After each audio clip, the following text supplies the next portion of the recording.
Hello and welcome to another episode of the Neverstraightanswer podcast, the podcast that aims to cover a wide range of topics from conspiracy theories to popular culture and news.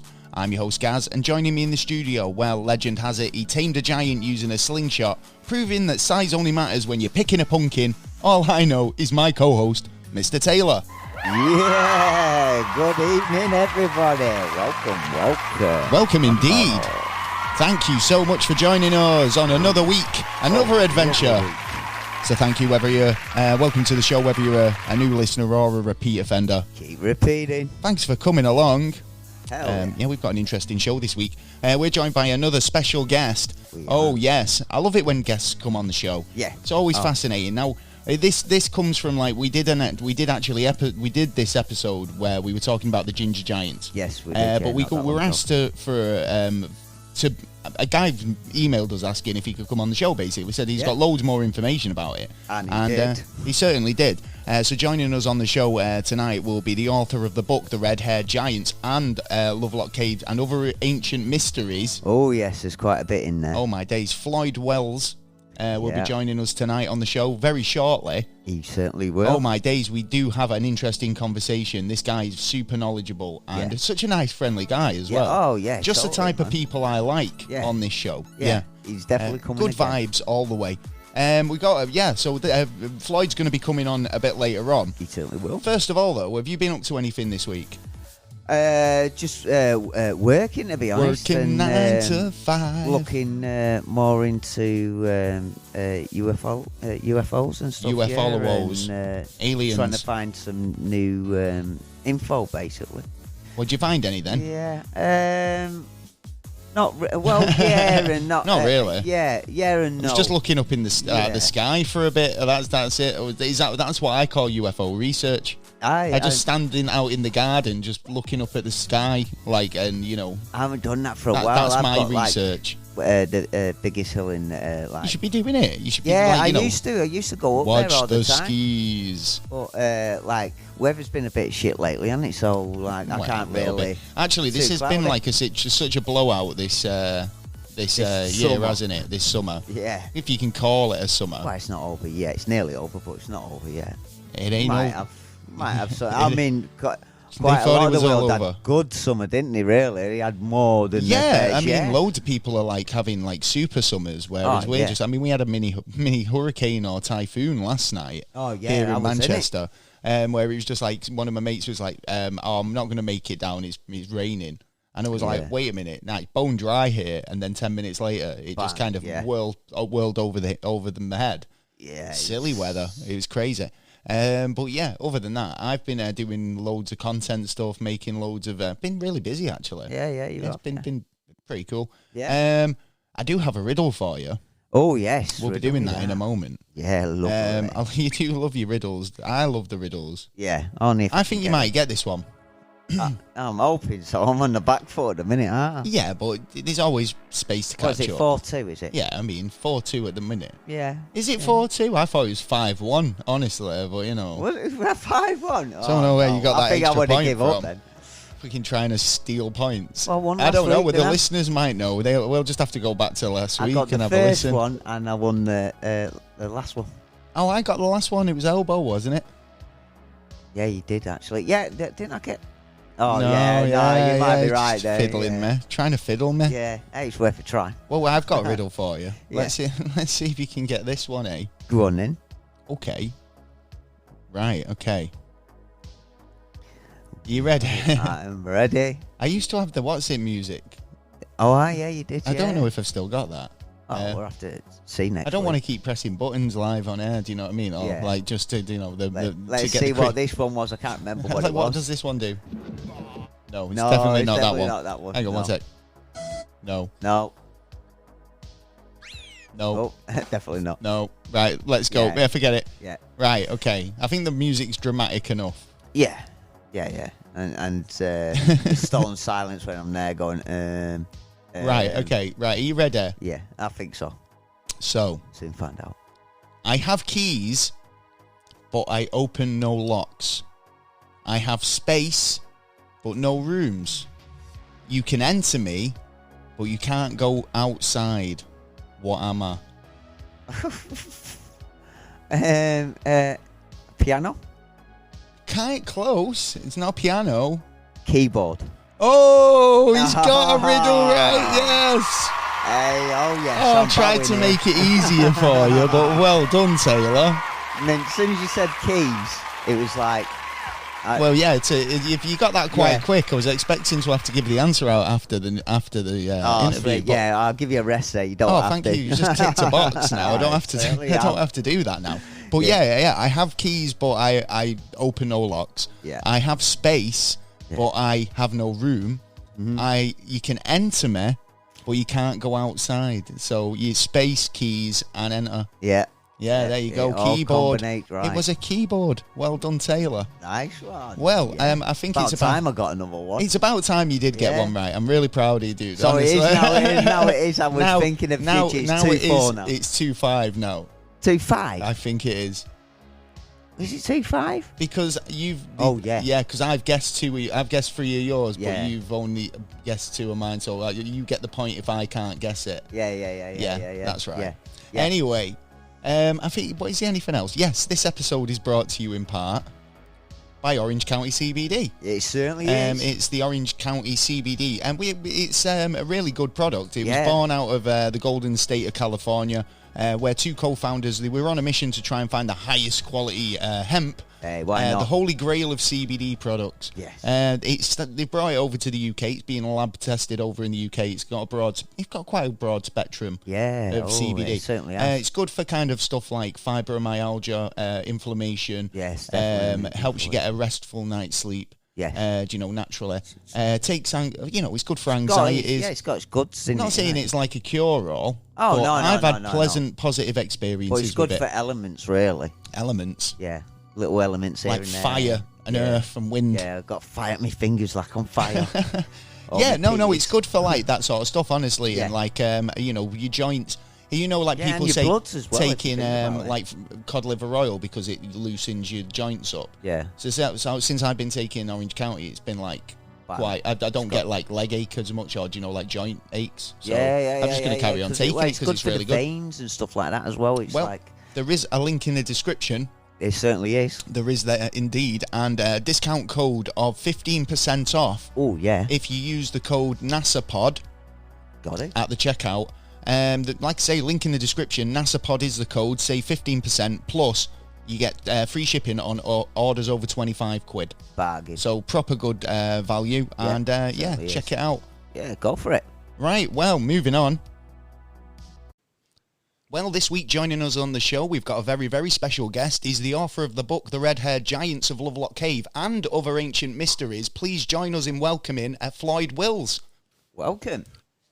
Thank you very much. First off, I want to thank you guys for having me on your show, and thanks to all your listeners for tuning in. I think we're going to have a very fun and interesting conversation, and who knows what rabbit hole we're going to go down, but I know we're going to talk about red-haired giants, and I don't know, maybe we can get into little people or extraterrestrials or Anunnaki. So you guys bring it. Wherever you want to go, I'll roll with it. So, I mean, we've talked about the ginger giants of Lovelock Cave in the past, and it's an interesting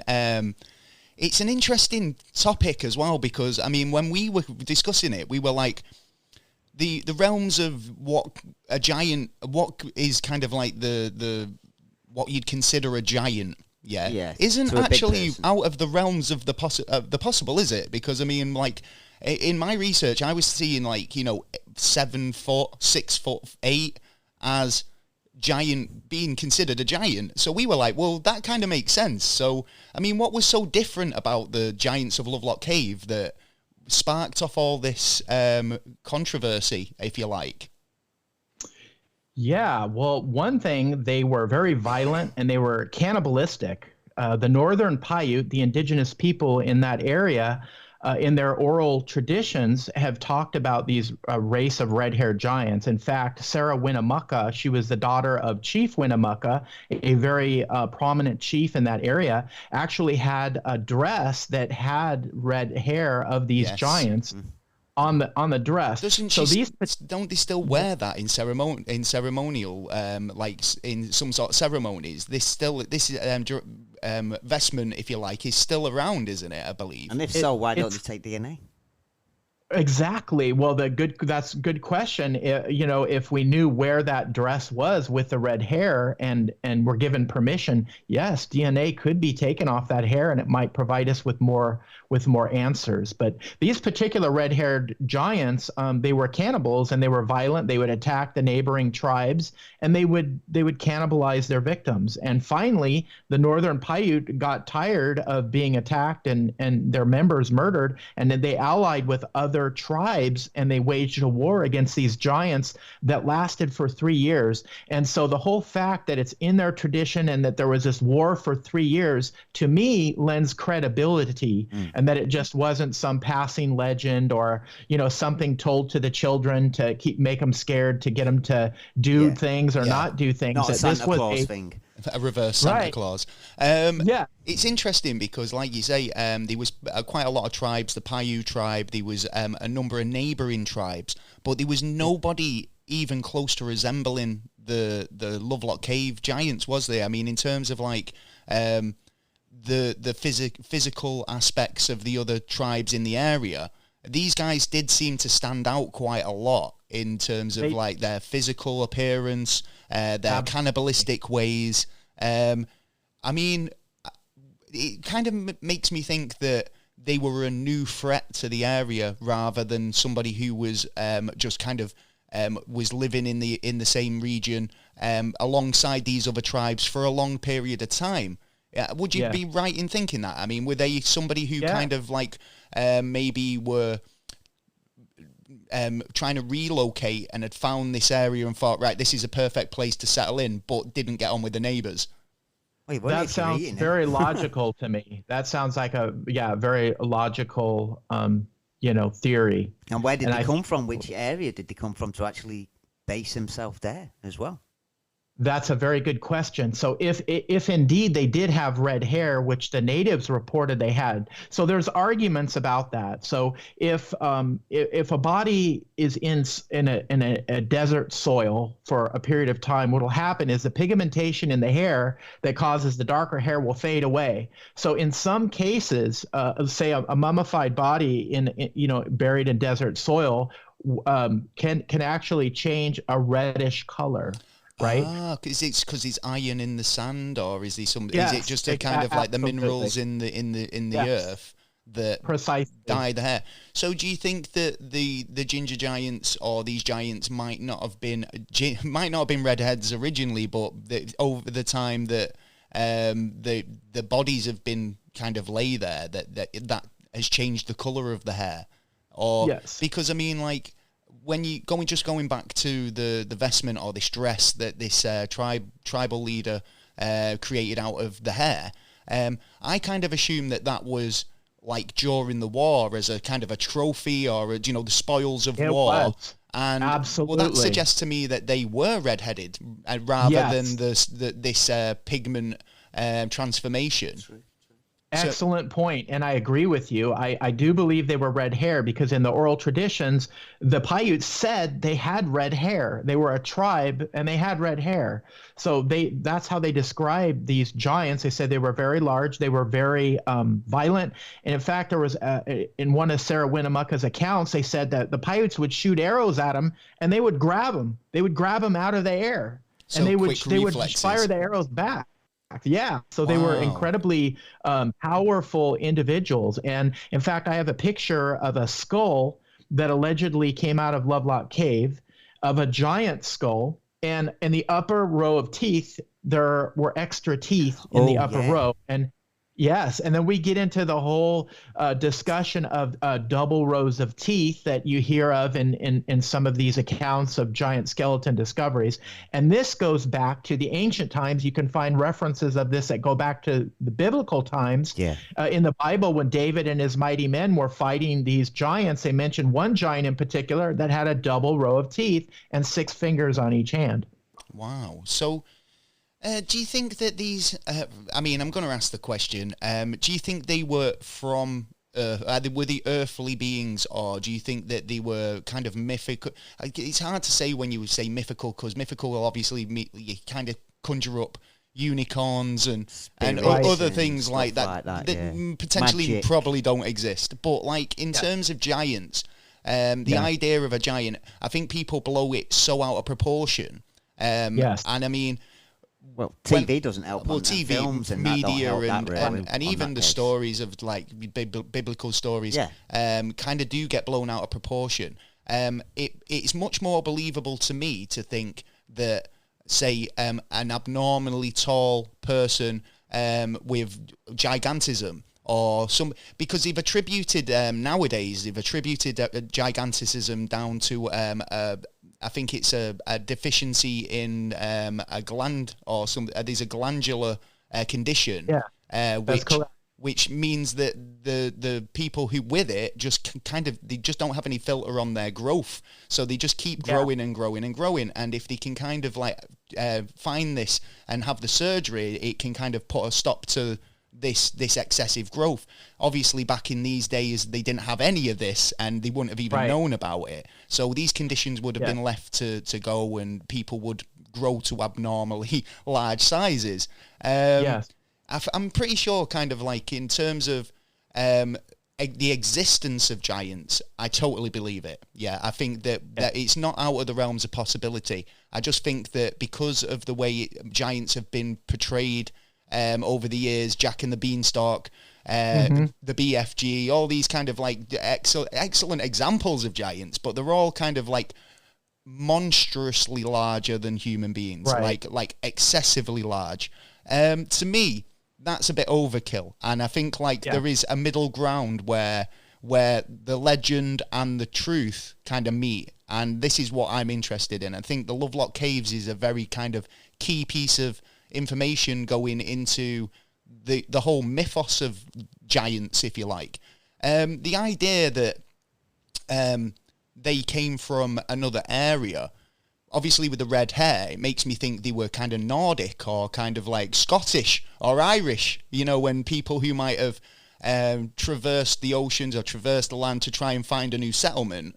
But I mean, in terms of geographical location, it's quite a distance for any of those sort of things to be quite possible in that day and age. So it is kind of baffling, isn't it?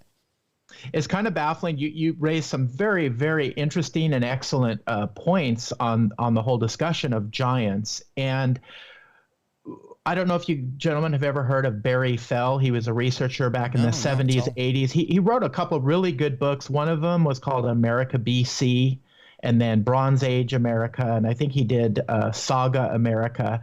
But he found a lot of evidence over here in North America that there were ancient peoples that had traversed and made it here to North America thousands of years ago.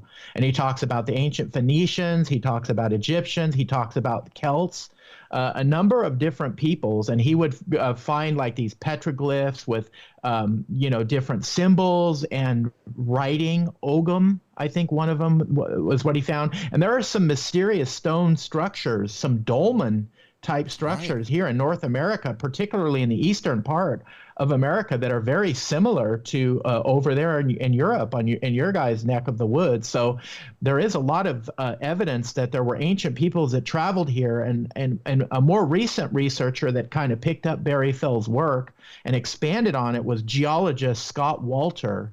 And he did a series on the History Channel called America Unearthed. And I'm not sure if you've heard of that series. I think I watched some of that, because wasn't it kind of leaning towards the idea that Columbus wasn't the discoverer of America. Absolutely. There were peoples here long before Columbus that came here. And what got him on this road of investigating this is he studied a stone, a runic stone called the Kensington Rune Stone. And he was just coming not from an archaeological background, but from a geological background. So he studied this stone, and he determined that, this stone was authentic, and this was before Columbus. This was like 70 or 80 years before Columbus allegedly discovered America. And there were some runes on this stone that runologists couldn't identify. And so what they simply did, instead of really researching and trying to find out if there was any authenticity in some of these runes they didn't understand, of course, they just wrote it off and said, this has to be a fake, because there are runes on here that don't make any sense. Well, Scott Walter went to Europe and he actually did the research and put it in it, and he found those missing those runic marks that the other runologists had dismissed, and he actually connected this stone to the Cistercian order of monks, which were intricately connected to the Knights Templar. Well, and there was a lot of evidence that the Knights Templar were actually here before Columbus, and that's a whole other show. That's a whole other story. Yeah. But yes, so I'm really interested in the Knights Templars exploits, especially because I do believe that they did travel around Nova Scotia and Oak Island, and there's a lot of kind of like you were saying about ruins and stuff like, and symbols carved into rocks that do point to activity, let's say, prior to Columbus and prior to the official discovering of America, if you like. Yes, you're so true. In fact, I have a thick old book on Native Americans, kind of their history, and Thomas E. Males was the guy that wrote it. And this was back in the, I thought it was funny as well. Yeah, exactly. Thomas E. Males, right? Yeah. Thomas E. Males. And he wrote this book, and he was an artist too. And he has beautiful illustrations, drawings and paintings of the native peoples that he did. And he put in this book. And one particular one I remember, and it stuck out to me, it was of this native chief that he did. He painted him. And the chief had a Knight Templar cross on his, I think it was his left shoulder of his outfit. And I looked at that, and it was clear as day to me. I'm like, that is a Knights Templar cross. And then I pulled up an image of the Grand Master of the Knights Templar, and on his tunic on the same side was the exact same cross that this Native American chief had on his costume. So I mean, obviously the natives,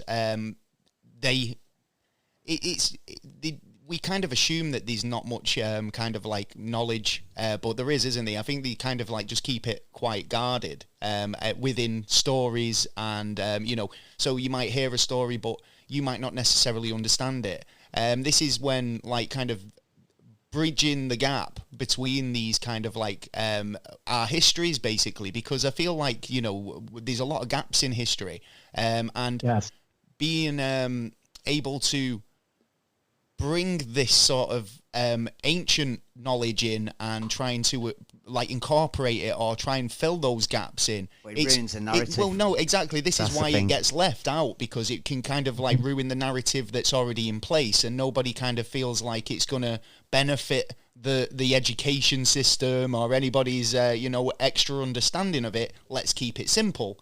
So it's like, so true. But it's not really the best way of doing it. I think most people would prefer to have a wider understanding of the history of the planet and where we come from.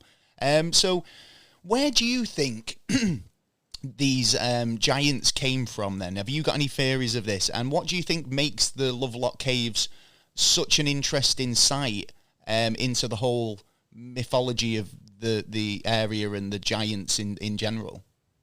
Some great questions. So in my book, I follow two theories, and there are, believe me, there are more than a couple of theories on who these people could have been. But the two main theories that I touch on, the first one is, the question is, were these red-haired giants, were they another species of our family tree? And I get into the discovery of the Denisovans. Are you familiar with the Denisovans? Not at all. I've heard of them before. Okay. Yeah.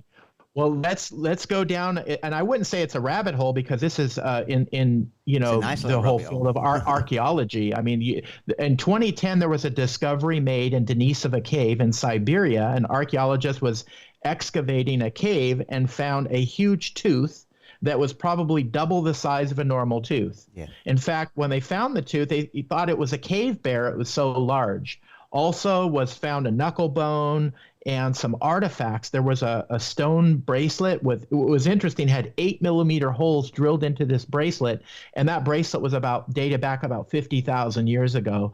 So 50,000 years ago, whoever these people were had some type of technology where they can drill 8mm holes in a stone bracelet. It's pretty astounding, yeah, definitely. Really. So going back far. Yeah, so they did genetic testing on the tooth and the knuckle bone, and they determined that it was another species in our family tree. So we know about the Neanderthals, and we know that the Neanderthals interbred with our ancient ancestors. In fact, most of us have Neanderthal DNA in us. In fact, if you don't directly come from Africa, or if you're not of African descent, you're probably going to have some Neanderthal DNA. So now they identified with this discovery of this tooth and the knuckle bone and these bone fragments of another branch of us, another hominid species. Well, this is astounding because recently in China, they believe that they found a complete skull of one of these Denisovans because the genetic testing matched that tooth and the knuckle bone, and the skull is enormous. It's football shaped. It's huge, and they call it Homo longi, which means dragon skull. In fact, this skull was found back in the late 1930s. There was a Chinese worker who was doing some, I think, helping build a bridge, and the Japanese had occupied that particular area of China, and it was forced labor, so it wasn't good conditions. But anyway, this Chinese worker unearthed this giant skull. And, he didn't want to give it to the Japanese because he knew if he did that, he would never see it again. So he hid it. He put it in a well. And this man lived to be very, very old. And on his deathbed, he told his children, he said, "Hey, I found this giant skull, and here's where I hid it." And so his children went, they retrieved this skull, and it was intact. And they turned it over to the university. So currently there are tests being done on this giant skull. Has huge eye sockets. Like I said, the head is very kind of football shaped. Yeah, I've seen the picture of it. It's massive. It's actually, I think, one of the largest skulls that anyway. When you mentioned it, then I was thinking, well, I mean, was it a case of that they were waiting for the technology to catch up so they could kind of research this and kind of like, well, it was just sat in some sort of institute for a while before, they thought, oh, right, well, we can actually run these DNA tests now. But no, the idea that it was just left in a well. And yes. Oh my God, yeah, that's really interesting. I mean, so now that they're doing this, this research, they've managed to kind of match it with this knuckle bone, this tooth that was found in Siberia. So that kind of suggests that this species of humanoid was kind of it was all over the globe then. It's amazing that we don't find more of these relics or artifacts and bones, basically. It only takes time. It only takes time, and I think they're out there. They just haven't been identified. They just haven't been identified, and there was early.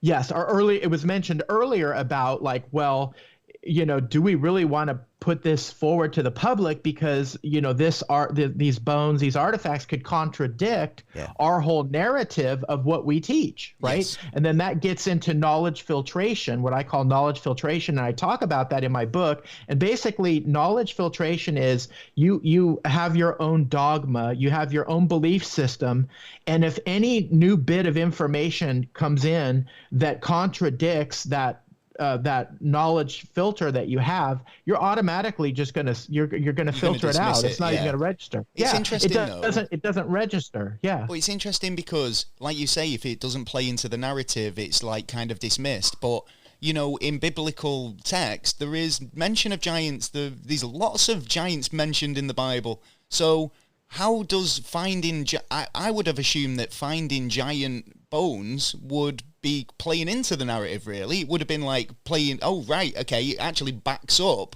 what they've been feeding us all this time.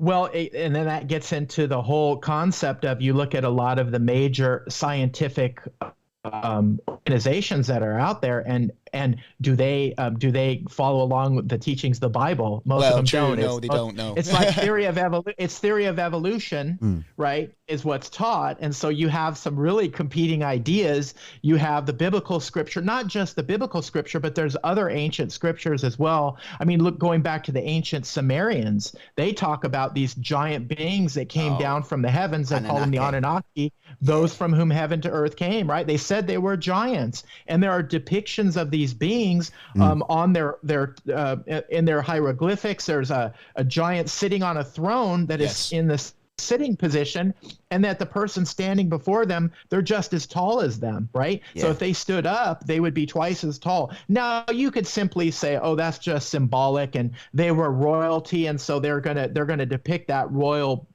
person to be much bigger and more, have a greater stature. Yeah, exactly. And could be, I mean, that's a possibility. But could it also be a possibility that that was an actual depiction that these beings were, in fact, giants? Well, yeah. Well, they were supposed to, when the military went into Afghanistan, it's supposed to have actually picked up, the first place he went was Gilgamesh, who was, in their story times, he's like Noah in the Bible. That kind of story. Yeah, but he was a giant warrior, wasn't he? Yeah. He was, a giant warrior alien. Oh, was he? Was he supposed to be an extraterrestrial as well? He was a king. Yeah, he was a king, and you can see depictions of him. If you can just go online, you can find carvings of him, and he's a very big, massively built warrior, and he's got a lion by the head. And it looks like a little baby cub, but it's a full-size lion. He's got the kitty. Is it is that symbolic or is it truth? I mean, was this man of a huge stature? And actually, in my book, I get into the discovery of Gilgamesh's tomb the BBC reported that they very detailed that they thought they found. Mm-hmm. This was back in the early 2000s. And then the article dropped off the face of the earth. As well. The thing about symbolism, I mean, there's so many depictions, like you say, throughout the globe, where you've got kind of depictions of people who have a much larger stature than the average person. When you mention that there, where it's kind of like, oh, well, it could just be symbolism because they were royalty or because they were more important. That's running under the apprehension that, like, literally every artist who ever depicted anyone who was a little bit more important than the average Joe, that's very good. Would be kind of depicted as a larger being. I mean, not every artist or kind of person out there would think like that. You'd have your own representations or your own kind of like way of creating that artwork. Yeah. So the idea that there's so many depictions, it kind of, and let's face it, most people don't depict fiction, especially back in those ancient times. Yes. Anybody who could write or carve or do any sort of scripture, they wouldn't be wasting the time on fictional stuff. They would be creating factual, historical documentation. Yeah. So why would they embellish on certain facts? I mean, they're not Hunter S. Thompson, let's face it. I mean, like, they were doing a gonzo journalist style thing on it. It would be a case of that they would say what they see. They draw what they saw.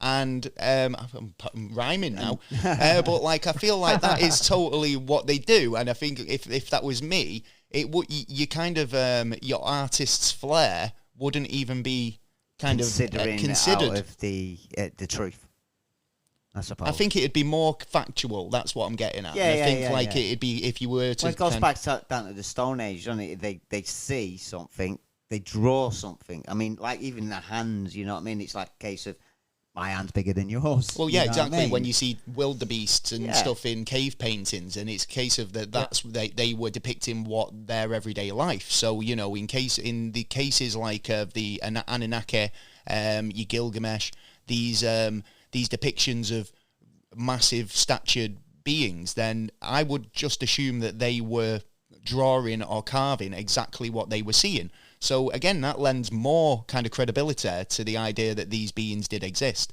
Well, look at Chinese writing. Chinese writing is actually like pictograms. So we're still actually using a bit of that system. Only a certain amount of people are still using it, and we're on another kind of system. But it's still in the case in our minds. We can still use it, but we just don't choose to use the symbolization by drawings. But it's all down to interpretation as well, because what you see in a symbol, I might not see that same thing, and I might have a different opinion to that symbol. Yeah, exactly. Yeah, I might have a different reading on it. So Yeah, and then when you go talk about symbols, and we, mention how do symbols affect our subconscious mind. Oh, So we most don't definitely. even, at an analytical level, it can bypass that and influence us at a subconscious level. Yeah. But that's a whole other subject. Oh, Obviously, yeah. symbols are very, very powerful, Yeah. and they're around us everywhere. And same with words, though, as well. Words are very powerful as well. So you've still Words got are very that powerful. grade of power on both ends. So in the Anunnaki, I mean, the Anunnaki story, you said there that they were represented as being from the heavens or from the stars, or if you like. Yeah. Would you reckon that they were seen as gods at the time, and not understanding the idea of kind of a cosmic being or someone from another planet, perhaps? Absolutely, yes. They were worshipped as gods. They were identified as gods. The whole concept, I don't know if you've heard of the term cargo cult. Oh, no, I've not heard that. Okay, there's a term called cargo cult, and I believe that it developed, if I'm not mistaken, maybe it was around World War II, some islands in the South Pacific. There were some of our American soldiers in that area, and there were some very remote tribes. And these military people, they were doing their operations in that area, and then the local tribes, they would give them food, they would give them perhaps some medical treatment, and the natives looked at these individuals coming down from the sky and having all this technology. They viewed them as gods. And then when those today, and those troops, when they left, the native peoples, they made these mock airplanes, these mock helicopters. I have seen these, and they worship them. They worship them. Yeah, right? Because I mean, if you're stood around and it's like every day is the same and nothing changes, and then suddenly you see these great beasts coming from the sky, you'd rather assume that they were dragons or some sort of creature. It's only when they kind of come to Earth and they're like, "Hi guys," it's like, "Whoa, wait a minute, this doesn't happen every day." They're obviously gods, especially if we've already got this concept of God and these higher beings who come down from the heavens. And obviously that's all terminology and language that's morphed and over the years. Because obviously, like, you look at kind of like the terminology, like what we'd consider the heavens is just the sky, really, isn't it? So, if these beings came down, do you think that the giants of Lovelock were connected to the Anunnaki in any way? Do you think they were one in the same, or do you think that these guys were a totally different species, like just another branch of humanoid? Right. Or so we touched a little bit. Even hybrids of the two. Hybrids, yes. Great questions. And so we touched a little bit on the Denisovans and how, they've discovered this new species of us, and they're finding their DNA in different populations. They found the Denisovan DNA over in Europe, over in Papua New Guinea, and some tribes over there, and Native American tribes. They're identifying some of the genetics of the Denisovans. So it's possible that they could have, that's one possibility. The other possibility now you're talking about is, could they have originated from something like the Anunnaki? Could they have been, connected genetically to the Anunnaki? And this is where it gets into the biblical tales. Yeah, it gets into the biblical tales. And a lot of people don't know that, in Genesis 6, and I'll just paraphrase this, and I've been fascinated with this since I was a kid. It said, there were giants in the earth in those days and thereafter. When the sons of God came into the daughters of men, they bore them children, and they became mighty men of renown. So that little passage, it's like, well, wait a minute, that's really interesting. So first off, who are they talk about giants, and it talks about the sons of God. Who are the sons of God? And they came into the women. That's basically mean they had sex. Yes. Right? They had sexual union with the women. And when you start looking into the scripture of who the sons of God were, to me, it became very apparent that these were not human beings. In fact, there's a couple passages that I cite. There's one there's actually two in Job, and there's other ones throughout the Bible, but I'll just reference these two passages in Job. One of them was that when Satan came before the throne of the Lord, he was accompanied by the sons of God. right? So those weren't human beings that were walking with Satan in the heavenly realms and going before the throne of God. That's pretty apparent. Those weren't humans. And there was another reference that the sun, when the foundations of the earth were being laid, the sons of God shouted for joy. Right. This is long before humankind was even created. So it wasn't humans shouting for joy. So who were the sons of God? They were the celestial beings. Some would say angels. Oh, right. Okay. Right. Yeah. Because so like you say, Satan was or Lucifer, fallen angel as well. So I mean, if you've got renegade angels who believe in what he's saying, then obviously they might have, you know, gone off with him and, like you've just said there, shouted for Satan. Shouted for joy. Shouted for joy because exactly. That's interesting.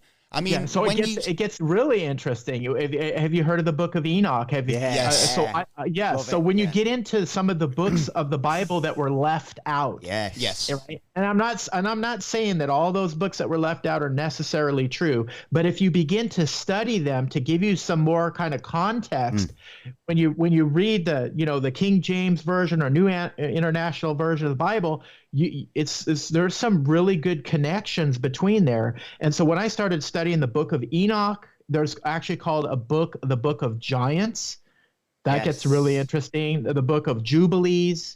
And it talks very extensively and in detail about these fallen angels. They called them the Watchers. They came to the earth, and actually gets very specific. There was a group of 200 of them, and it names the leaders. It actually, in the book, it names the leaders of these Watchers.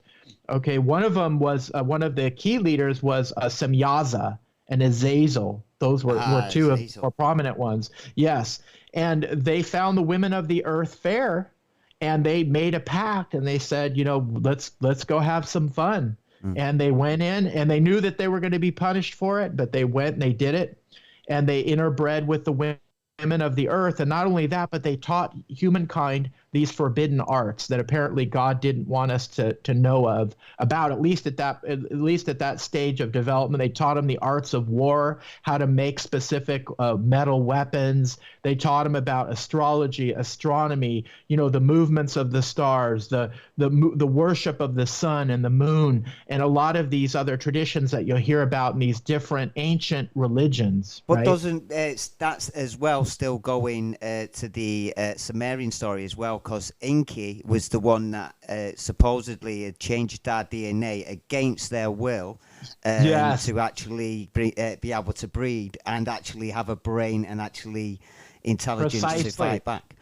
Precisely, because the Anunnaki, if you go along with the Sumerian story, they were the gods that came here to the earth, and there were a primitive ape man existed here.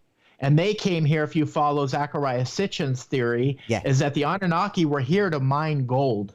They were here to mine gold, and they needed an intelligent enough worker to do the work, because they got tired of doing it. They're like, hey, we're scientists here. This is hard work. We need to create an intelligent being to do this work. And so if you follow Zecharia Sitchin, that's his theory, that the Anunnaki took their DNA and they mixed it with the primitive hominids on this planet to create us. That's interesting to know that we're all still working.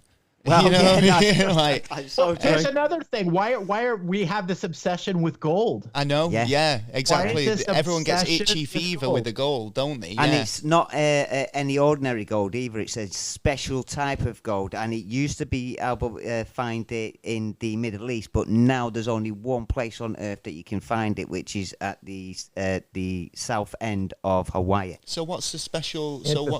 Oh, really? This south end of Hawaii. Even pure. That's interesting. It's like even especially pure. What's going on at the moment. But going into the genetic side, like you were saying there about kind of the everybody's got a bit of kind of like Neanderthal in them. If this was the case, now we do a lot of kind of these genetic DNA swabs. You can get your ancestry nowadays, where everybody sends in a little test tube with a swab, and they can track their lineage going back to where they were conceived, right down to the village. Now we had a DNA expert on who we were talking about this.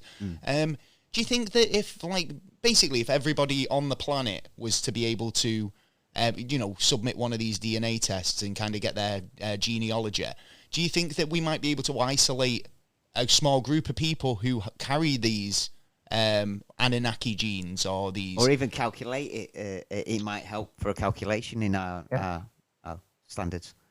I think we've already found them. Oh, we've already found them, and we can go down that rabbit hole. I talk about the Nazca mummies in my book. Are you familiar with the Nazca mummies? Yes. Well, I've known the Nazca lines, but I mean, not heard about the mummies. Okay, this is over in Peru. And in 2017, this was brought forth to the public, these mummies, and I have many pictures of them in my book. I got permission from the institute in Peru called the Inacari Institute. They are in possession of these mummies. They've been doing extensive testing since 2017, and they have not been able to determine that these things are hoaxes, that they were intermixed with animal bones and human bones. And if you look up some pictures of the Nazca mummies, some of them look very reptilian. Mm-hmm. Some of them look like gray aliens, 3 fingers on each hand. Yeah, it looks like a mix of aliens. Yes, I have seen. I've seen some of the pictures actually. Yeah, because I was questioning it whether these were hoaxes. To be fair, because I think there was a scientist who kept coming forward. He'd found a number of them, or a number of what he said were little small aliens or small people, and I think like there was 2 of them that got found out to be hoaxes, but there was one that they couldn't work it out, and they've still, like you say, still questioning to this day. So I'm not sure. Do you think these are connected? I absolutely believe it's a possibility. Like I said, they've been studied since 2017. When I first saw the videos of this, my jaw just dropped, and I said, "Are these real?" And there was a doctor. Her name was M.K. Jessie. She was a bone specialist from the United States, and I actually reference her in my book. And she's going through the X-rays of one of these mummies and going, this is just not possible for someone to mix bones up and do this. It's just not. She's a bone specialist. I mean, that's what she does. She has decades of experience. She'd look at that and instantly know whether that was instantly, yes. Just based on like how the cartilage and how bones fit together. Obviously, like you can't just kind of fit, like you say, like a jigsaw puzzle and put random animal bones together and expect them to fit together as they would if they were naturally grown like that. Yeah. So no evidence of manipulation of the bones. There was no evidence of manipulation. And the first thing I did was go, is she a legit doctor? So I looked her up and I found the hospital where she works and her background, and she's a legit doctor. So I am very convinced that the Nazca mummies are something very, very special. Mm-hmm. Am I saying that this is direct evidence that these are Anunnaki? I'm not saying that. I'm saying it's a very distinct possibility that these beings could follow along those lines of like the Sumerian Anunnaki. It's possible, or it could be a whole other species that we've this is the first time we've ever discovered them. Yeah, in terms of like a missing link, I mean, you mentioned earlier before we started like Bigfoot. Bigfoot's one of these kind of beings that often portrayed as being like larger than humans, a beast-like creature. Do you think that these could be kind of like in relation to the Anunnaki and the giants in general? And giants, yes. Or in the Bible, they're called Nephilim. Oh, the Nephilim, yes, indeed. Nephilim, and Nephilim is a Proto-Hebrew word meaning fallen ones. It's a very ancient word. So aren't these fallen angels? These were angels that had been cast down to earth. Are these the same angels that taught the yes, put it bluntly, the human women how to love? Yes, they were the fallen angels. If you follow that track, they were the fallen angels, and their offspring with the human women, they were the Nephilim, and they were giants. They became giants, and it talks about in the book of Enoch how these giants were violent. They were cannibalistic. So now we're seeing. They were cannibalistic. So we have a pattern. We have a pattern, very violent, cannibalistic, and they were killing the humans, and they were actually fighting amongst themselves too, which actually goes back to what, the Anunnaki, because allegedly there were different factions of the Anunnaki, and they were fighting each other. Well, they had spirits for different things, didn't they? Like for water, one for sky, and they would always have the argument of, hold on, that's what? No, that's sky, blah blah, and so they never could agree on anything. No. Interestingly, like when I was mentioning the Lovelock cave giants and how they managed to find their way into the area. Now, if obviously they seem like larger than average, which means they'd probably be able to kind of traverse a lot of land a lot quicker as well. With big strides. Well, saying it depending on how big they were. Oh, yeah. But do you think that these guys like basically started kind of to migrate and kind of just travel the globe rather for new food sources, or just wanting to break away from other tribes of these Anunnaki, or so the Nephilim? If they can't agree with each other and they kind of want to, that would suggest that there might be some divides in the tribes. Some of them, and they'd spread around a lot quicker and a lot more widely. Precisely. I think that's a distinct possibility, and I referenced some research of a researcher named Fritz Zimmerman. He's written a number of books on this subject. One of them is called The Nephilim in the Ohio Valley. He believes that the Nephilim actually came here to North America. He believes that they were a tribe referenced in the Bible, and there are a number of giant tribes referenced in the Bible. Mm-hmm. The one that he believes, they're called the Amorites, and the Amorites were a tribe that the Bible references them. They say they were as tall as cedars. That's how they described them. They were giant, and that they were miners, that they mined copper, and that the Amorite tribes were being pushed out of the Middle East because the Israelites were given the command by God to wipe that tribe out, to wipe the Amorites out amongst other tribes. And so his theory is that they were pushed out, and that they were sailors, and that they actually mined copper, because they would mine copper. They would combine that with tin and make bronze. So they would make bronze weaponry and armor and tools and that type of thing. So this going back thousands of years ago. Yeah, because they always had strong weaponry as well, didn't they? Strong weaponry, yes. And so they actually migrated from the Middle East, and they actually made it over to England, and they were doing copper mining over there. And not only did they make it over there, but they also made it to North America, because in North America, in the area of Lake Michigan, we have some of the most ancient, purest copper mines in the world. And there's been geological studies done of these copper mines that tons and tons and tons of copper back hundreds, thousands of years ago were mined out of this mine. And they can't figure out, like, where did all this stuff go? Because the native tribes in that area, they did a little bit of copper work, but not much. Yeah, so you'd be able to see that in the heritage and their sort of artifacts. Yeah, because it's like if you look at kind of any sort of colony or any sort of civilization, you'll always find relics of gold, their industries. So like any sort of like workings they did, you'd find evidence of that. So I mean, like these local tribes not doing very much in copper, it doesn't really ring true to how much of it's been mined out of the ground. So where did it all go? So good question. And now we get into a deeper rabbit hole, because in the area of Lake Michigan, there were found copper spear points.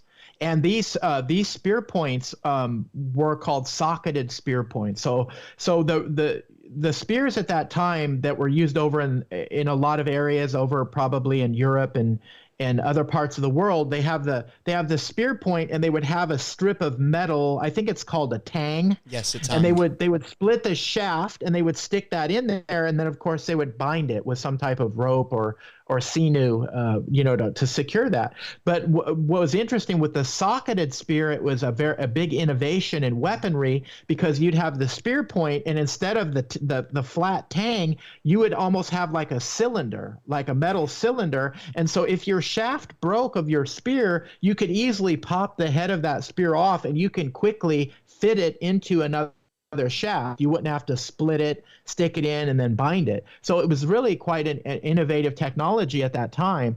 Well, what's interesting is those socketed spear points were found in near those ancient copper mines. And at that exact same time in history, they were the exact same types of spear points that were used in the Middle East. Right.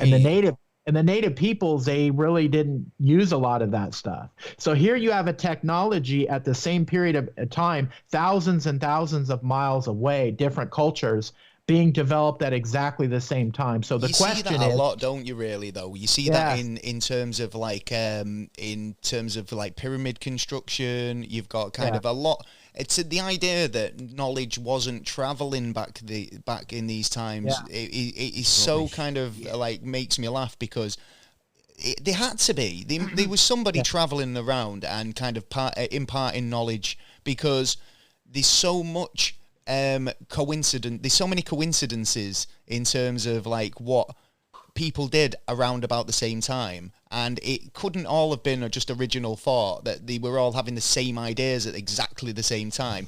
It does make me think that rather information was traveling, or people were traveling. The other kind of possibility is like you were saying about these beings, these fallen angels, or the Anunnaki, or aliens, or whatever, however you want to kind of look at it, were dropping in and giving them this information. It kind of account for the vast distances as well. I mean, in terms of like how far these people would have had to travel to kind of give up this information. But you never know. I mean, people are amazing, so I wouldn't rule human beings being able to do that, but it seems so kind of like amazing that you have to think, was there an outside influence? It kind of makes more sense that there was. So I just feel like, in terms of like evidence to support this, it kind of does, there is a lot of it, and I feel like it does back it up quite a lot. There is a lot. Have you heard of the cocaine mummies? Oh, no. Go for it. Cocaine mummies. So there were mummies, ancient Egyptian mummies that were found. Oh, I have heard this, yes, actually. Yeah, testing of them, they had cocaine in their system. Yeah. And the only place at that particular time in the ancient times that you can find cocaine was in South America. So the question is, how did these ancient Egyptian royalty, right? How did they end up with cocaine in their system? Well, the only place to get the cocaine was in South America. So there had to have been some trade. There had to have been some connection in the ancient times between Egypt and South America. 100%. Well, if we had the spice roads, we're bound to have other roads for other equipment. And we were using a lot of the seas as well later on in I think if it'd be a case of like, something like cocaine, it'd be a case of like, it would be like presented to kings and stuff as a something very special, I reckon. But obviously, I mean, so obviously, like I think these guys probably would have been like, oh yes, I'll try the exotic spices. I'll try that. What's that? An apple. Anyway, but I mean, in terms of like the whole theory of giants, I mean, do you think that there is? I mean, have they just kind of bred into normal civilization now, where they kind of like, it's just a case of that we still see them, but we're not kind of like focused on them as much because we just see them as like I was saying, it's a glandular thing, or it's genetic. There are very tall people out there. These are the world's tallest man at the moment. What is he, about 8 feet? Yeah. And even. And he's considered a giant. I think anything after like 6'8" is considered a giant these days, which is crazy because, like, that means the giants definitely do exist. So is it a case of that these guys have just literally just bred into us and that's it now? We kind of like we're part and parcel, or do you think it's possible? Yeah, you raise a very good point. I think it's distinctly possible. I mean, look at the fact that we're finding the Denisovan DNA now, in our species. Like, if we don't identify the species, we don't know. Maybe we have some of these genetics in us, and there are people of extraordinary height. I mean, I think of people like remember Andre the Giant? Yes. If you watch pro wrestling, he was like 7'4", like 450 pounds, something like that. I mean, he was just an enormous, you want to clap individual. out of him, would you? What's that? Him in your cross. Yeah, you wouldn't want a slap off him. I saw a picture of him, and he had his hand on this guy, and the guy was a big guy, and he literally, his hand covered the whole guy's head. Yeah. And I mean, it was just like, that's just amazing. But yeah, it's very possible that they could have, I mean, we have remnants of them in our genetics today. Now, I reference a tribe in South America, although they're not giant. They're called the Wairani tribe, and they have high incidences of polydactyly, which is a double sets of teeth, and they have the extra digits on the hands. Right, okay. They actually have extra fingers on the They hands. have extra fingers, six digits on the hands. A lot of cases of that. And then the double rows of teeth. Now, do you think that they still have those traits because they're quite isolated, and in terms of genetic breeding, they kind of just breed in amongst themselves, so they keep those traits rather than being in the general population of the gene pool?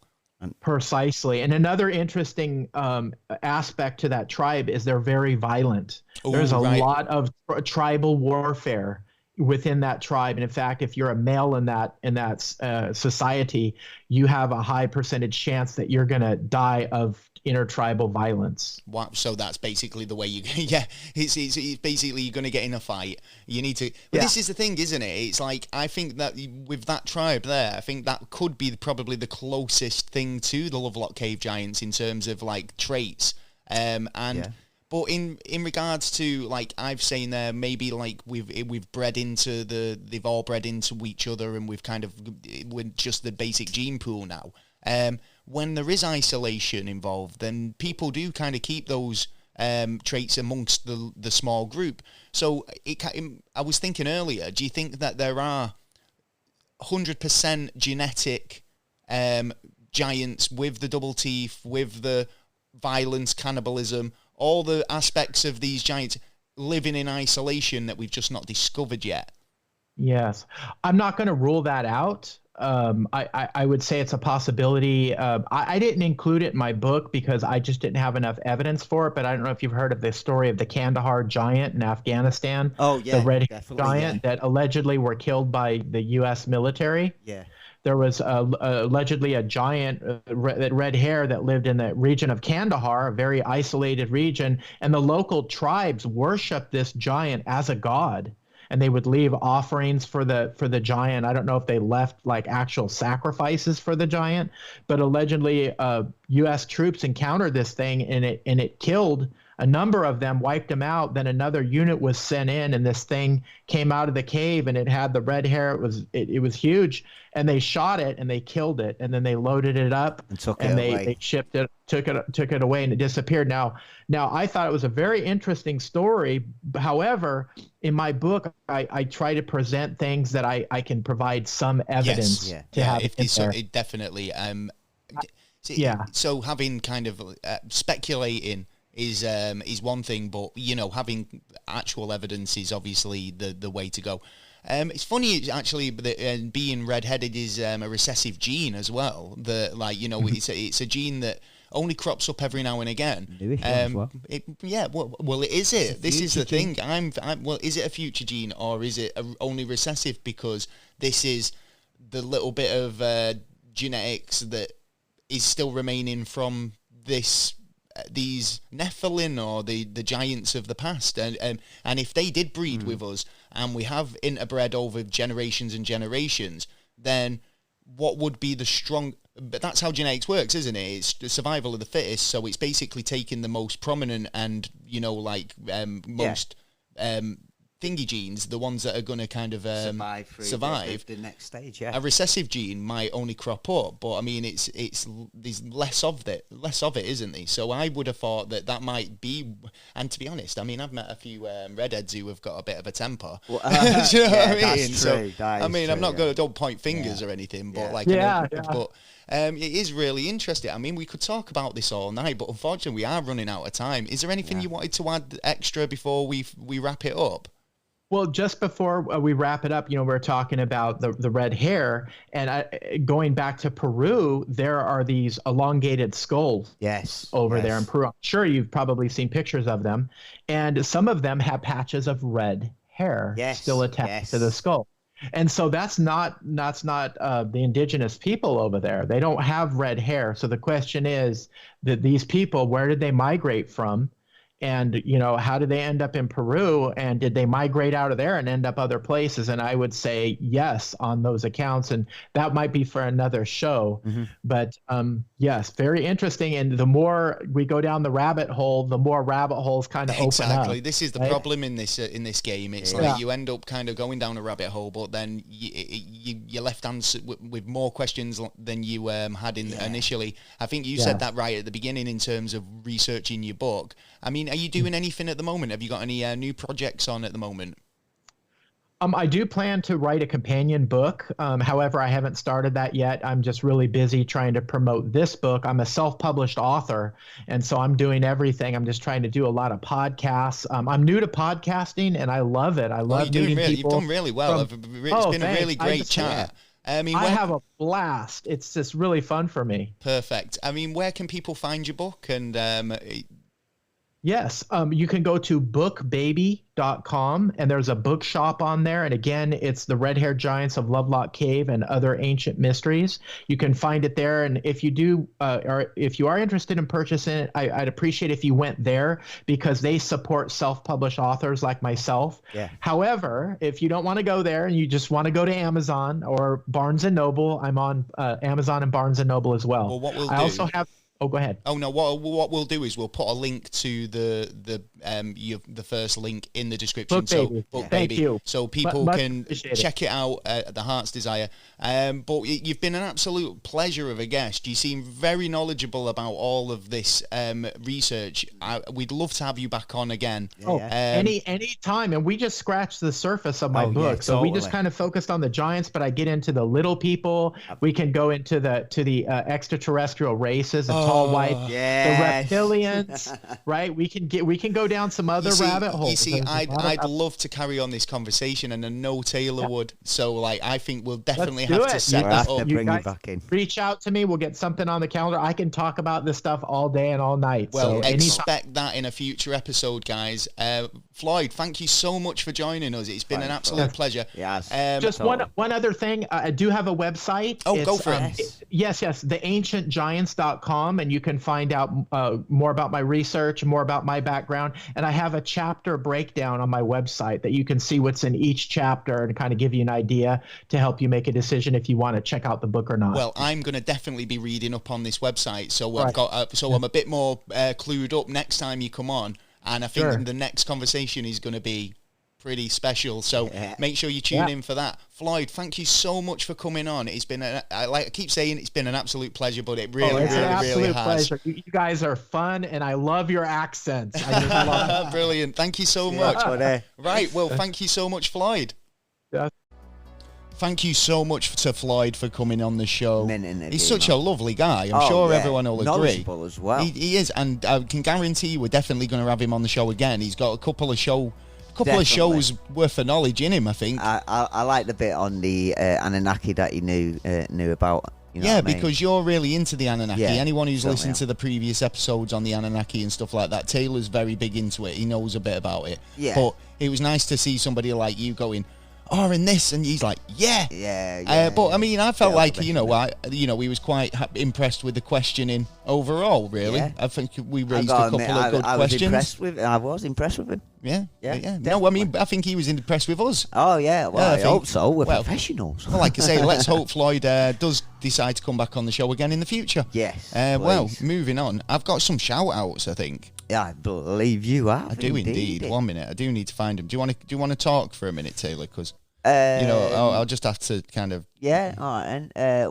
The shower storm that you was on about before, I got absolutely piss wet through it. If it wasn't for a bin. The typical Taylor, just to talk about the weather. Yeah. Well, do you know what I mean? I was at Gallagher's concert, wasn't You were at Noel Gallagher's concert, weren't you, yesterday? Noel Gallagher keeps coming in the live. It's not the real Noel Gallagher, I don't think, but he's coming in the live stream. It's pretty funny.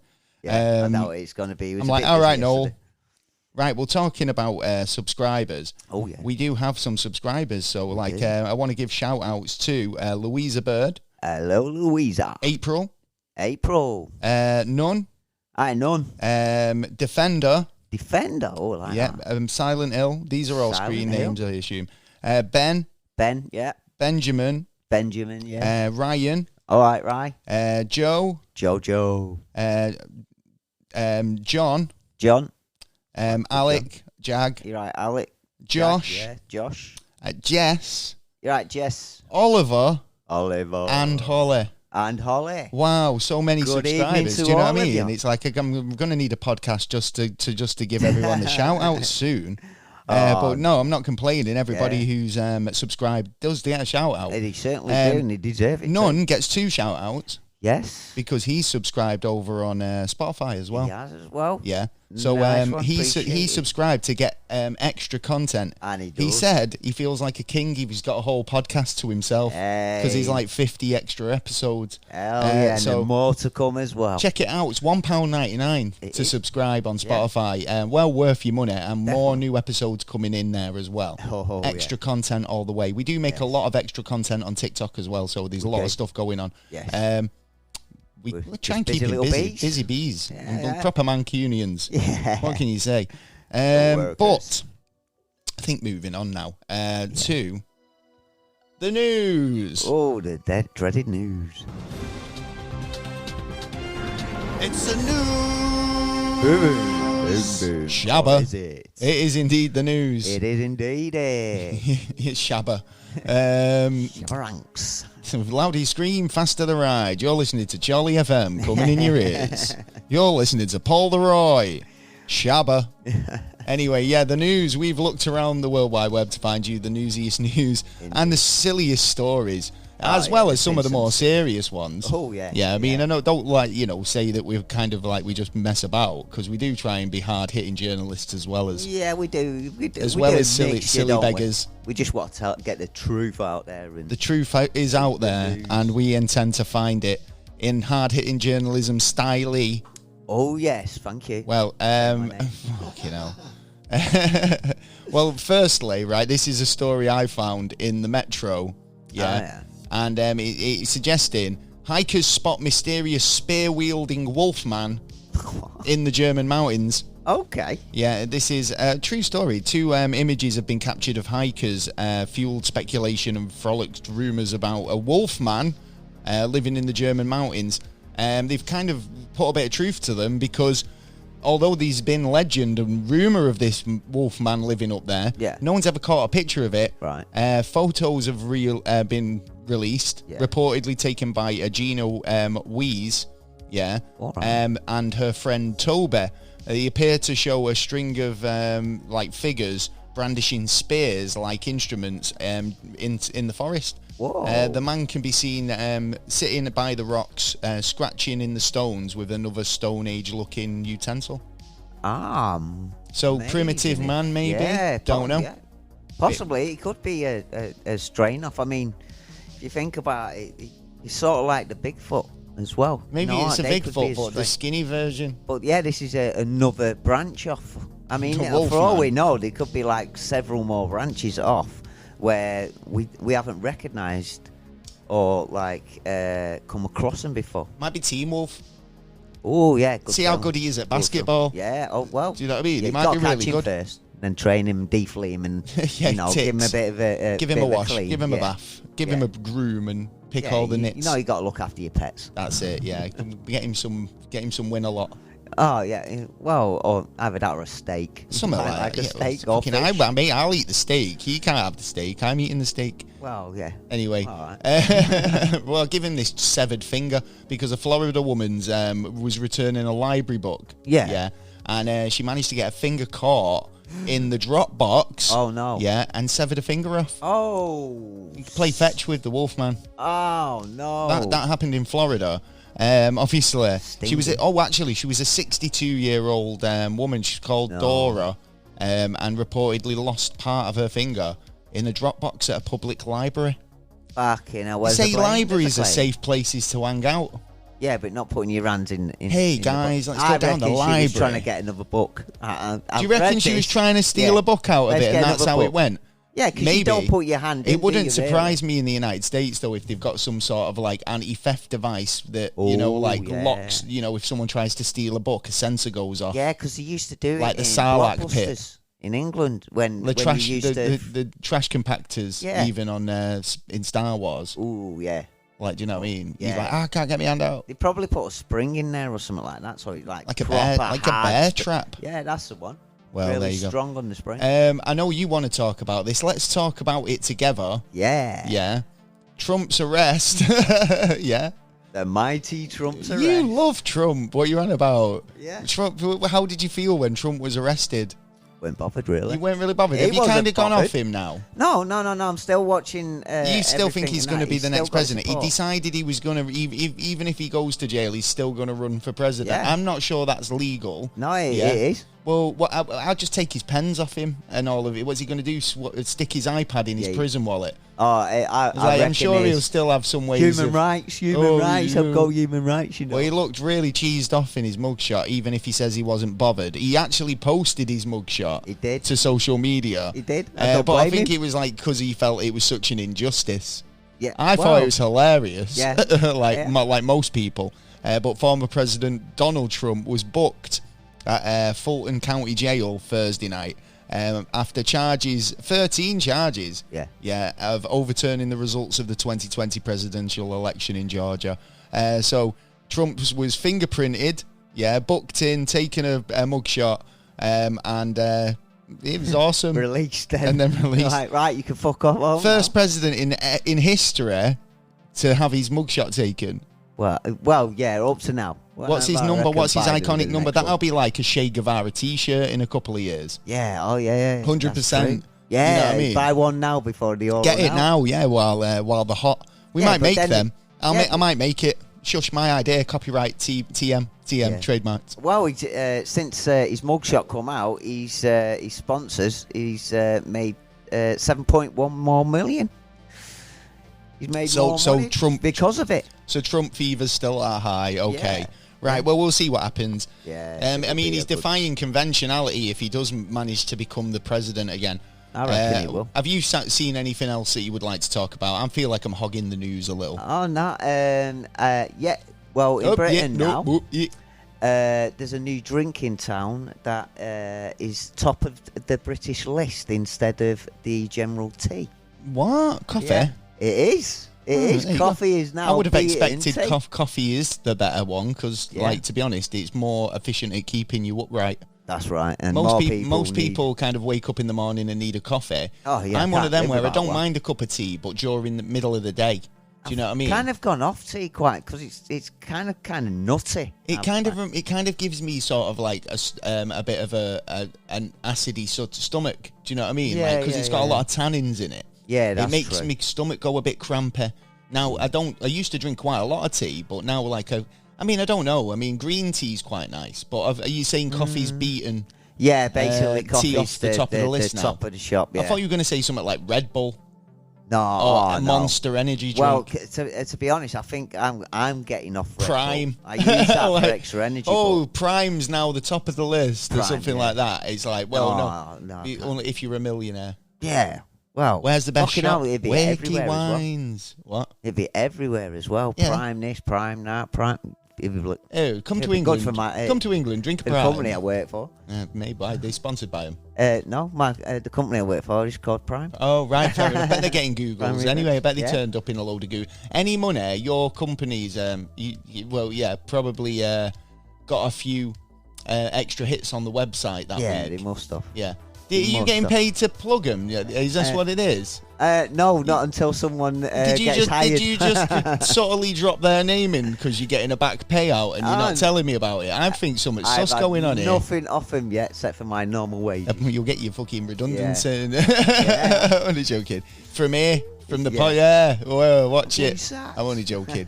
Any more news you'd like to talk about? What about Putin? Is he guilty or is he innocent? Guilty. For shooting down his mate. Just anything, just whatever. Yeah, of course he killed his mate. Yeah. Of course he did. The thing is, right, And normally, Russians are quite open about their murders. Do you know what I mean? Stuff like that. They're always like, yeah, we did it. What? Like, whereas, like, you know, the Americans, they're all like, we might have. We don't do that. We don't kind of do that stuff. So, you know, it's like, and they'll say, they'll just turn around and go, well, I can't say that sort of stuff doesn't go on. Yeah. But I've never done it. Wink, wink. Yeah. Like, you know what I mean? No more. Say no more. Say no more. Nudge, nudge, wink, wink. Yeah. But like Russia have always been quite open about it. Yeah. I think with everything with Putin at the moment, like he's probably trying to play it cool. He doesn't want to be like going, well, yeah, I did, but like, you know, because it benefited him in some way, and he's probably just keeping his mouth shut because he's in enough trouble as it is. Well, do you know what I mean? He knows it. He knows it. There's even. I wonder if Putin ever wakes up in the middle of the night and goes, "Am I doing the right thing?" It's like that. Are we the bad guys? Sort of situation. Well, yeah. Well, like a realization that he's had. Well, he needs to watch his back now, because there are suggestions that he's going to only last around about another year before people will actually, on his side, will turn against him. Because they already have started to, by the looks of it, because this is why he's in this situation, I think. So I don't know. Who's going to stay with someone who you make one mistake and he's your mate, and then he kills him?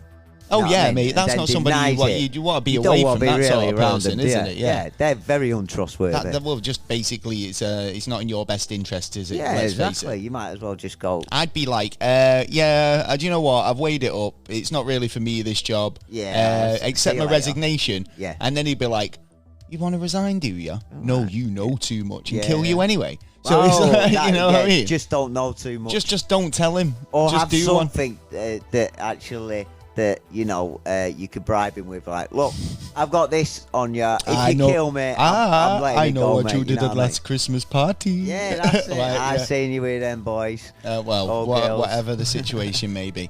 Anything else on the list? Yes. Oh, taxi drivers. Taxi driver? Yeah. Like, you know, De Niro. No, it wasn't De Niro, was it? It was. It was Robert De Niro, yeah. Robert De Niro, yeah. Well, it's because a lot of people are using cards now. It's been surmised that taxi drivers are going to lose some money because of it. Well, taxi drivers kind of are like Uber drivers now, aren't they? So but they're trying to be cashless anyway. The problem is they're forced to actually pay a certain tax. Well, no, they did anyway, right? So the way taxis used to work, or still work, is they have an operator. This is when they put in their operators can say they can work for them, and they take a percentage of the wage. Yeah, because to give they them have the jobs. radio. Yeah, exactly, right? So all it is replacing the radio and the operator system with a digital system, so they get a notification. Here you go, there's a job, right? But rather than me having the cash and the right money to pay the taxi driver, and the taxi driver feel like I might run away and not pay my bill, then they know, because you're paying up front, they give you an estimate, this is how much it's likely to cost, and you pay it, right? So, if anything, they make more money on, like, this system, because they have surcharges if it rains, right? They put the price up. If they've got, like, you know, less than... You know, they've got too many jobs on and it's a priority job, they put the price up. You pay more for taxis these days. What it's doing is kind of knocking the old system out, but there are still drivers who operate on that system. The fact that they can't take cash nowadays, because they could. Well, they take cash, and the cards, if they have a card meter within their cab, they are forced to pay another charge. So in total, I think the idea of, I mean, in the whole way that things are going cashless, I mean, I don't agree with it, but I feel like taxis, I don't think most people pay cash in a taxi these days. Do you know what I mean? Cash everywhere. I know. I mean, I'd like to. If it's cash, I mean, hands up, guys who are listening. I mean, leave us a comment. Do you pay cash for your taxis? Do you always use an Uber or a Bolt or another cash app?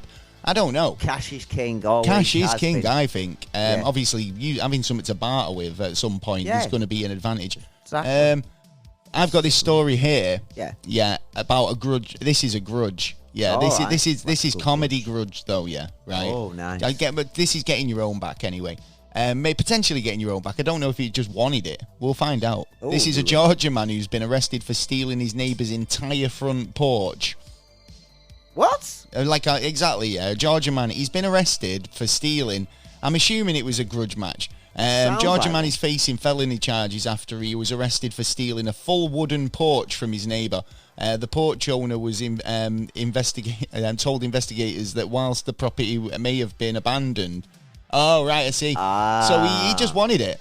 Yeah, he needed a new porch. It was a bit so basically this house was a bit abandoned. I told you, this happened to us once. Like, we just moved house, and literally, I went to knock on to see if there was any post for us. Yeah. Yeah, I think my mum had said, "Oh, can you knock on that old house and see if there's any post?" Yeah.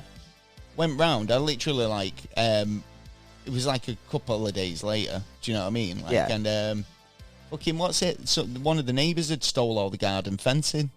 Literally, overnight, and I was just like, "Fuck's sake, man!" Can't keep nothing. I know, nothing, man. But so he's assumed that it was abandoned and the porch was up for grabs. But he took the porch plus other items on the land, obviously which were not up for grabs. So just don't assume that it's because it's there and it's not being used for a while that nobody owns it. Yeah, true. Because it's, but then there are opportunists out there. You know what I mean? That's there are indeed. The porch was 10 by 8 by 10 feet. Oh, nice. Full massive porch. Do you know what I mean? He would have took him hours. Do you know what I mean, to take it off? Yeah, but then he could just it's easy working it because you take a piece of wood from there and you put it over there and the job's done. You know what I mean? So it's you just do it. What do you mean? Do it one plank at a time? Just don't take all the wood at the same time and then plonk it down. Then just make yourself a porch. Just build your own porch. Yeah. I bet it took him probably a couple of days as well. So why didn't the owners already? Well, no, it was abandoned. It was only because they probably turned up just to check on the property. Well, look, they've still kept their house, then, aren't they? Really? Yeah. Why's my porch on next door's house? Why aren't you coming? Why aren't you got someone in the fucking house? I don't know. Maybe that's what they're doing.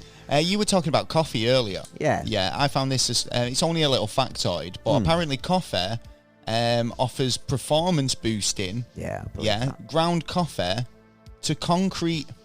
Oh, yeah. Interesting. So you can strengthen concrete up to 30%. 30%? By adding coffee grounds to concrete mix. I'll be doing that the next time. How amazing is that? Makes you think about what other fibres, do you know, like coconut fibre and stuff like that, how would that affect concrete? Because we use sand cement. Well, do you know what I mean? They're using olive oil now on tarmac. Oh, right. Because it stops, when the actual damage to tarmac and you've got the potholes. Yeah. It blends back together. Oh, kind of softens the cement a bit, or the tarmac. Bring it back together, you know what I mean? And ooh, very fancy. Yeah, it is. I bet they don't use first pressing. Oh, I don't know. No, it would probably be like 8th pressing. Probably. Probably. Sorry, peep show reference. Anyway, found this story about a very rare. This is a rare little thing. Yeah. Okay. A giraffe. Right now, do you know what's rare about this giraffe? You know giraffes are tall, don't you? You know they're not really small. No. This is a toy. It's a baby giraffe. Yeah, right. Okay. So it's still tall. It doesn't matter about how tall it is because it's very rare. Oh right, why is it rare? Right, it's a giraffe without spots. Oh. So this giraffe is been born. It's in the Tennessee Zoo. Yeah. And it's plain. It's got no spots. This giraffe, it's a female, and it was born on July 31st, and it's living in a family-owned zoo. Yeah. In Limestone, in a rural county of northern Tennessee. Now, I'm just thinking, could that be a genetic change because it doesn't need that there? I don't know, but I mean, it's they have that sort of really unique patterning. Yeah. This has been born without it, 100% without it, so it's a bit of a rare sort of giraffe. Oh yeah, totally. I thought it was really interesting. It could turn into a new species. Yeah, it's not been named yet, but it's healthy, and it's got 103 acres to chill in. So it's got plenty of space. Yeah. It's just really cute because it just looks just furry brown, just a furry brown giraffe. Oh, wow. But its mother is just normal, spotty as a giraffe comes. So, yeah, I thought that was nice. I'll post a picture on Instagram, actually. Yeah, that's interesting. It's a really cool one. Anything else before? We've got a couple more stories, to be honest. scientists have found a way to tattoo living cells with gold. Right, okay. It's just called the microchips. Yeah, that's it. It's to try and basically like a motherboard and that it'd be on your fucking. So skin. you're instead of a silicon board, it's like you're the conductant, and then this gold is like circuitry. Yeah. So I mean, you can tattoo a circuit board onto yourself. I mean, what sort of things can you do with that then? Well, RDF chips, stuff like that. Because I mean, obviously making a circuit. But what about battery power? What's powering this stuff? Your energy will be the thing. Kinetic energy. Yeah. Wow. We've got what is it? Works out to be 12 volts we need in our body to keep our body running. So whatever aspects can join to it. I suppose that's quite interesting. I mean, like, and quite, who would have thunk it that the Matrix got it right out of all the things these. I think we knew this kind of shit was coming. We're all big batteries. Yeah. Don't worry about it. They'll join you up to the grid. But it'd be interesting. And in fact, the other week I was thinking about tattooing, like, them glowing ones. Tattoo. Yeah, have a glowing one. We've seen those. I've seen a couple of those neon or like glow in the dark inks. Yeah, they do look quite cool actually. But I mean, it's like if you went out raving, that'd be a good night. You'd glow up like mad on the dance floor. But definitely. If you're outside hiding, it won't be so good, would it? You're trying to hide from the law, and then you're glowing up like a space alien. Yeah, it wouldn't really look good. Maybe not. Well, have you got anything else? I've got plenty actually. Yeah, I've got loads of stories to talk about. Keeping it into the weird. Japan, they've now developed a system, that enables taxpayers, to pay the taxes in a very different way. Right. But it's causing a bit. Well, no, you do pay it, but rather than paying it to your local authority, you can pay up to 20% to other towns and villages. So this was supposed to be like a way of gifting your tax to other communities, so with a lower population, so they could kind of get the same amenities as you do in the big cities, right? Yeah. I mean, obviously, some cities prosper a lot more than others. And it was a way of kind of gifting it, but it started causing battles between factions where they're trying to gift money and build up certain areas for different reasons. Do you know what I mean? It always happens that you bring something to help everyone, and some greedy little bastard once got it. Starts manipulating it. Yeah, exactly. Too much manipulation on stuff, man. I thought it was an interesting little story, but obviously I'm going to keep an eye on that one because it's it could be there could be more development. Almost 9 million taxpayers have took part in the system last year. And obviously, that's quite a lot of money. Yeah, that is a lot of money. From taxpayer, obviously, they're still paying it. Yeah, it's going to help a town, but just not their town. Yeah, I thought that was quite cool in some ways. Yeah, very as long true. as it's not being manipulated and kind of used for a small group's own ends. I would have said straight away that developers could move in, build some more buildings and that. The property's going to be possibly low, and then it'll get higher and higher and higher. You'll get a massive price off it. Exactly. I'm not sure if we covered this one last week. Yeah, right. It's not much of the story. But the headline says it all. Right. Okay. This is a Texas man, who wore his ankle bracelet to go bury his murdered wife. What a fool! What an idiot! Yeah. So basically, the story's been taken down since I found it. Yeah. But basically, this Texas man, he's murdered his wife. Yeah. With an ankle bracelet, which is what you'd be used to be tracking them to make sure they don't go out of a certain area or even their house. Yeah, they might be on house arrest. Yeah, and you've got to be in at a certain time. So maybe this is why. He was on house arrest potentially, and lost it with the wife. The missus, and accident happened. Maybe an accident, but he's drove her out to some secluded area with a GPS tracker on his foot. He probably found out that the reason why she's got it, the reason he's got it, is because of her. Maybe, I don't know. Well, he's not in the. He's probably not going to be in the good books now, anyway. Oh, don't. No. So yeah, moving on. Caught straight away. Moving on to NASA news. Yeah. There's been several flights this week. It's been epic for space stuff this week. Yeah. The Crew Dragon guys, four astronauts from all different nationalities. Only one American astronaut going up. Have you seen the photo? Looks like two midgets next to two tall men. Well, that's not very nice, Taylor. No, but it just looked like I did see the photo. Yeah. But I mean, they're up. They've docked with the International Space Station now. Yeah. And everything's cool. Yeah. Everything's worked out to plan. There was another kind of a launch. Yeah. Right. It's been 2 other launches this week. Yeah. One went well. One didn't go very well. Oh. Yeah. We're of course talking about the India-Russia space race. Yes. To land on the south pole of the moon. Yeah. Russia. A lot of money behind Russia. Yeah, they spent 2.6 billion to try and get this probe up or this lander on the moon. Yeah, and to quantify that. I know we did mention this. 93 billion. I think we mentioned it last week potentially, but it exploded. Yeah, it did. It didn't make it. It was. It didn't get off the ground, did it? Right, basically. Well, it did get off the ground, but it landed on the moon, crash landed. Oh, did it actually crash land on the moon? Yeah. All right, fair enough. They did get there before India just. So can they salvage any of that? Not on, no. It was just fully exploded, right? Fully destroyed. Yeah. Anyway, but the thing is it? What? A question coming in the back of my mind was, is it? Just because they've said it has, doesn't mean it has. There was no video proof or any kind of thing like that, like you did with the Indian one.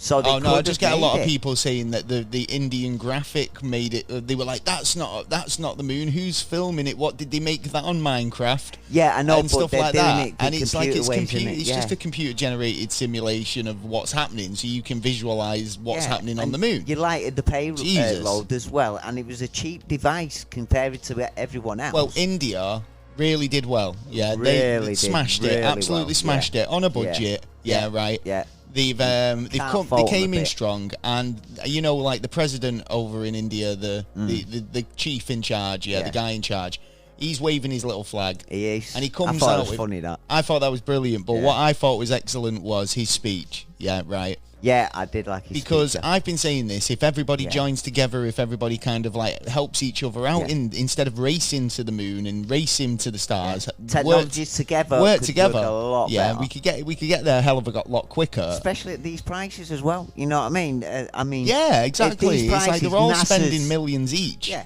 NASA could send a space shuttle up every fucking day with their prices compared.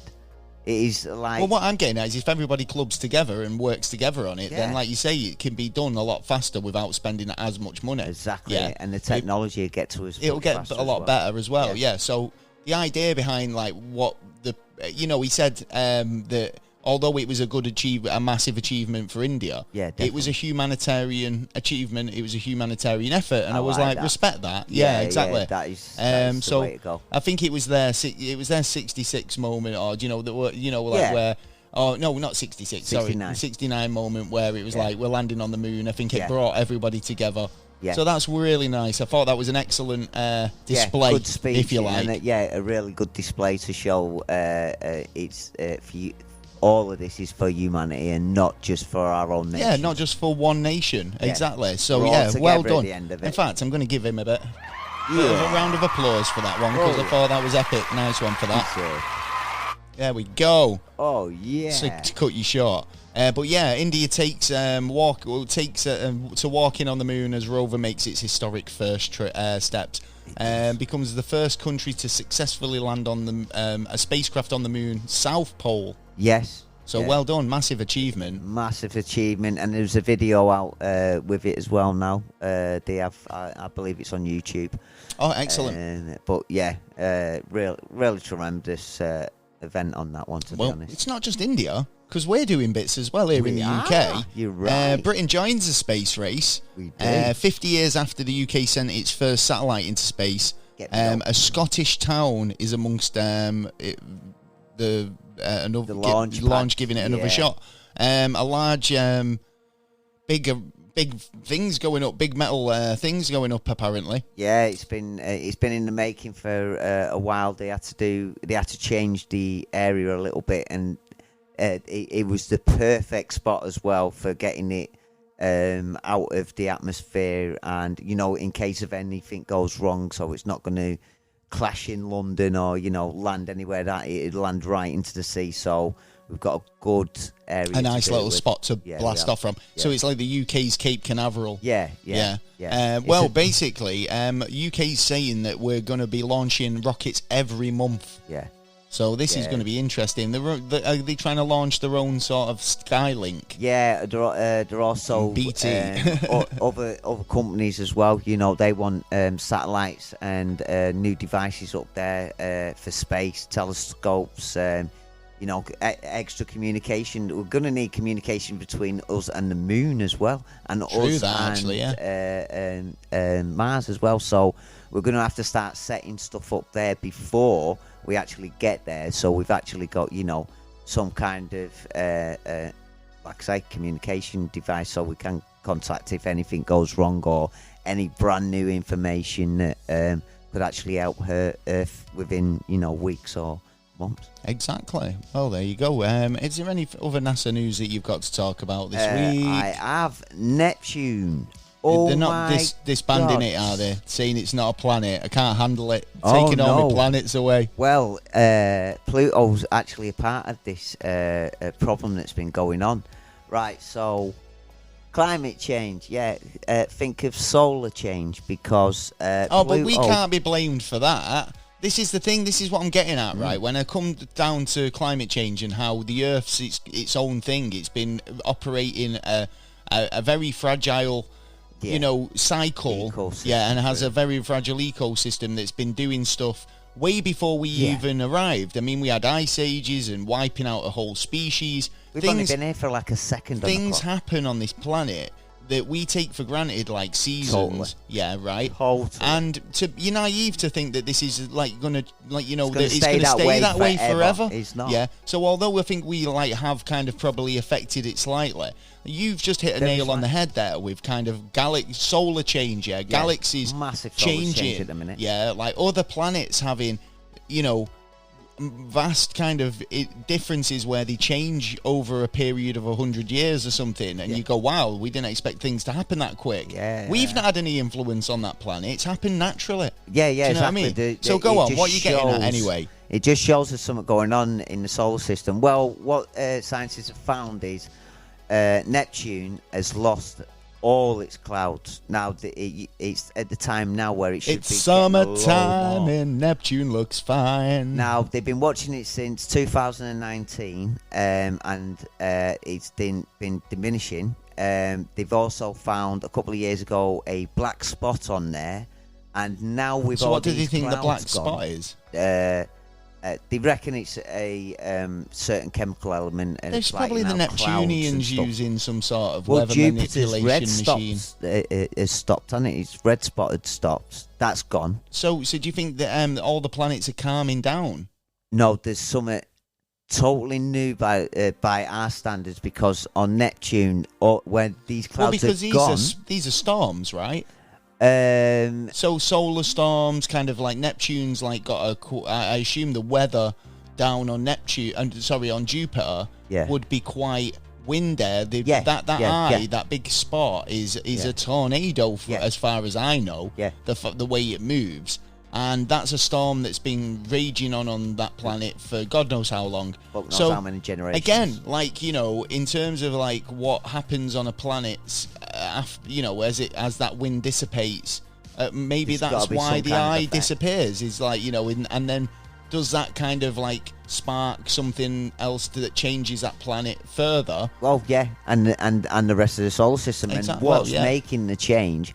And they found something on Neptune that they have never ever seen before. It is the first in science, and they spotted a white spot, but this they don't know exactly where it's come from. Why is it there?